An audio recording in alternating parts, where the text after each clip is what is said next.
আসসালামু আলাইকুম। Hello everyone. তো চলে আসলাম প্রতিবারের মতো আরেকটি নতুন ভ্লগ ভিডিও নিয়ে। আশা করি যে যেখানে আছেন খুব ভালো আছেন। আপনাদের দোয়া এবং ভালোবাসায় আমিও খুব ভালো আছি। তো আজকের ভিডিওটা সকাল থেকেই শুরু করলাম। এখন ব্যাগপত্র গুছিয়ে নিয়েছি, চলে যাব বাবার বাড়ি। তো এখানে আমি আমার মেয়েকে আর ছেলেকে রেডি করি। তো আমি নিজেও রেডি হয়ে বের হয়ে গেছি। এখন আমি রিক্সার জন্য দাঁড়িয়ে আছি। আর এখানে আমার বাড়িতে যে মেহমানরা ছিল তো তারাও চলে গেছে কালকে বিকালে।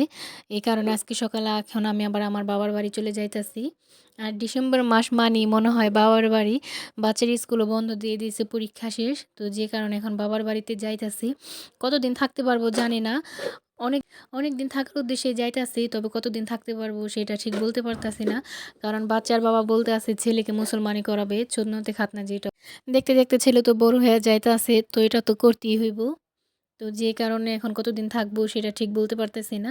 তো যাই, পরে দেখা যাবে কি হয়। আর এখানে বাসায় যাওয়ার পথে আমি সবসময় যে রাস্তা দিয়ে আমাদের বাড়িতে যাই, তো ওই রাস্তা দেখলাম গাছ কাটতেছে, রাস্তা আটকায় দিছে। তো আমি আজকে মডেল মসজিদের ওইখান দিয়ে যাব। আমাদের বাড়িতে যাওয়ার যে রাস্তাটা ওইটার আগে যে একটা রাস্তা পড়ে ওইটা, ওই মডেল মসজিদটা হলের বাজারে সবাই কম বেশি চিনে। আর এই মসজিদটা দেখতে অনেক সুন্দর, অনেক বড় একটা মসজিদ এখানে বানাইছে। আগে এই রাস্তাটা মাটির ছিল আর খুব চিপা-চাপা ছিল। তো এখন রাস্তাটা অনেক সুন্দর করছে। তো এখান থেকেও এখন আসা যাওয়া করা যায়। আর ওই রাস্তার পাশে যে বড়, বড় গাছগুলো ছিল তো ওইগুলি কাটতেছিল ওইখানে। যেহেতু গাছগুলো অনেক পুরনো গাছ, এখন না কেটে উপায় নাই। তো এর জন্য রাস্তা ব্লক করে দিছে ওইখানে। আজকে সারাদিন এই গাছ কাটার কাজ চলবে এখানে। তাই আমরা অপোজিটের রাস্তা দিয়ে চলে আসলাম। আর এইখানে এসে দেখি আমার বোন আর ভাগ্নে আমাদের জন্য ওয়েট করতেছে। ওরাও আসছে একটু আগে, আবার চলে যাবে আমাদের দেখার জন্য ওরা আসছে। আর ভাগ্নির পরীক্ষা চলতেছে যে কারণে আসতে পারে না এখনও। আর এখানে বাবার বাড়ি এসে খেতে বসে পড়লাম। আমি এখনও বোরকাটাও খুলি নাই। তো গরম গরম খাবার দেখে বসে পড়লাম। এখানে মেথি শাক ভাজি, মাছ ভুনা আর এটা হচ্ছে মুরগির মাংস রান্না করছে। তো এই তো এগুলো দিয়ে এখন খাবারটা খেয়ে নেব। আর খাবার খাওয়া শেষে আমি আমার বোনের সাথে চলে গেলাম একটু জয়পাড়ার উদ্দেশ্যে। একটু কিছু কেনাকাটাও ছিল আপুর। তো আপুর সাথে চলে যাইতাছি। এই তো জয়পাড়া যেয়ে আর ভিডিও করা হয় না। বাড়িতে চলে আসি কাজ শেষে। আর এখানে এখন আপুও চইলা যাইবো এখন বাড়িতে। যেহেতু বড় ভাগ্নিকে বাসায় একা রেখে আসছে। বড় ভাগ্নি স্কুলে গেছে। আর অনেকে এখন জিজ্ঞেস করতে পারেন যে ডিসেম্বর মাসে কিসের স্কুল? আর এখনও স্কুল বন্ধ দেয় নাই? না, ওদের এখনো স্কুল বন্ধ হয় নাই। আমার ভাগ্নি এবার ক্লাস 8 এ পড়ে। ওর এবার বৃত্তি পরীক্ষা আছে যে কারণে আপুরাও বেড়াতে আসতে পারতাছে না। তো ডিসেম্বরের 31 তারিখ ওর পরীক্ষাটা শেষ হইব। ও শুধু আসছিল আমার মেয়েকে দেখার জন্য। তো এখন চলে যাইতেছে, আমার মেয়ে তো আসতেই চায় নাই। তো এখানে ওদের বিদায় দিয়ে আমি আর আমার একটা ফ্রেন্ড চলে গেলাম একটু হাঁটাহাঁটি করার জন্য। যেহেতু এখনও কিছুটা সময় বাকি আছে সন্ধ্যা হওয়ার। আর হাঁটতে, হাঁটতে আমার ফ্রেন্ড ২ টা সবেদা ফল নিয়ে আসছিল তো ওইটাই খাইছে। এখন হাত ধোয়ার জন্য এই বাড়িতে আমরা ঢুকছিলাম। তো এই বাড়ির উপর দিয়ে এখন আমরা চোখের ভিতর নেমে যাব। আর আমাদের এখানে অনেক মানুষই আসে ঘুরতে। মানে বিকেলে একটু হাঁটাহাঁটি করার জন্য কম বেশি সবাই আসে মহিলারা। পুরুষ মানুষও আসে, তবে পুরুষ মানুষের আন্দাজ মহিলারাই বেশি আসে হাঁটতে। তো আমরাও আসছি। আর আসার সময় এই সর্ষে ক্ষেত দেখে আরও বেশি ভালো লাগতেছিল। যেহেতু অনেকদিন পরে আসছি বান্ধবীর সাথে এখানে ঘোরার জন্য।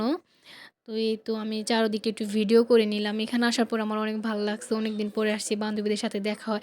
আর ডিসেম্বর মাসে বাড়িতে গেলে কম বেশি সবার সাথেই দেখা হয়। যেহেতু সবার স্কুল বন্ধ থাকে তখন সবাই আসে ঘোরার জন্য বাবার বাড়িতে।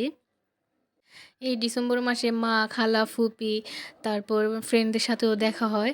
সবাই যেহেতু একসাথে হয় এখানে। এই তো চারিদিকটা তো আমার কাছে খুব ভালো লাগতেছিল। আর আমাদের সাথে একটা ছোট্ট বিড়ালও আসছিল ঘুরতে মনে হয় এখানে। তো অনেকক্ষণ ধরে এই ক্ষেতের ভিতরেও খেলতেছিল। তো সেটা ওকে একটু ভিডিও তো নিয়ে নিলাম। আর এখানে একটু পর, পর আমার বান্ধবী শুধু হাই দিতেছিল। দেখছে যেহেতু আমি ভিডিও করতেছি।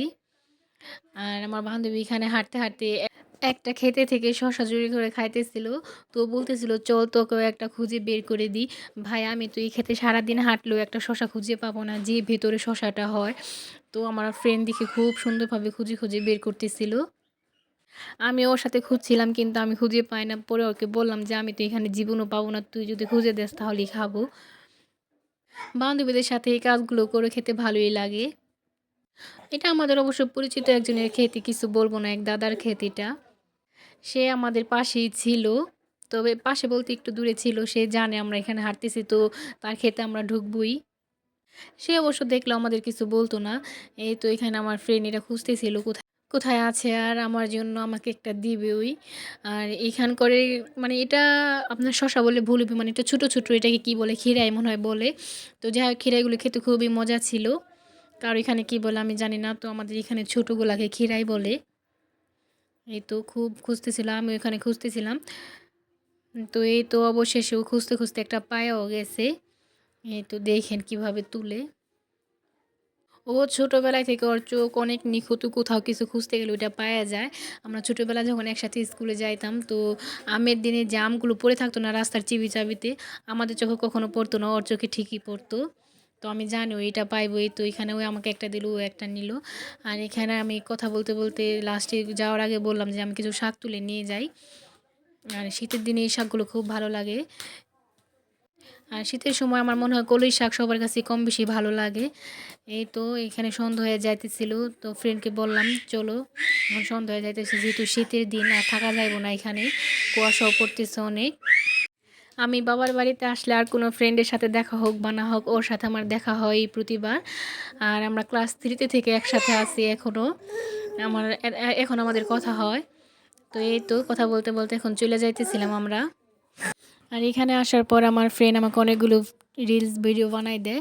যেহেতু আমার একটা ফেসবুক পেজ আছে, আশা করি সবাই ভিজিট করবেন। আমার ছোট্ট একটা পেজ নতুন খুলছি, হুমায়রা ব্লগ নামে। আশা করি ওইখানেও মাঝে মাঝে টুকটাক ভিডিও ছাড়বো। তো এই জন্যই খুলছি পেজটা। যদি পারি তাহলে আমি আমার পেজের ছবিটা এখানে অ্যাড করে দিব, আপনারা দেখে নেবেন একটু দয়া করে। তো আমার আজকের ছোট্ট মিনি ব্লগটি এই পর্যন্তই। আপনাদের কার কাছে কেমন লাগলো অবশ্যই কমেন্ট করে জানাবেন, এবং ভালো লাগলে লাইক সাবস্ক্রাইব করে আমার চ্যানেলটির সাথেই থাকবেন, এবং পাশে থাকা বেল আইকনটি প্রেস করে অল অপশনে ক্লিক করে দিবেন, যাতে পরবর্তী ভিডিও ছাড়লে সবার আগে প্রথম নোটিফিকেশনটা আপনার কাছে পৌঁছে যায়। তো সবাই ভালো থাকবেন, সুস্থ থাকবেন। আল্লাহ হাফেজ।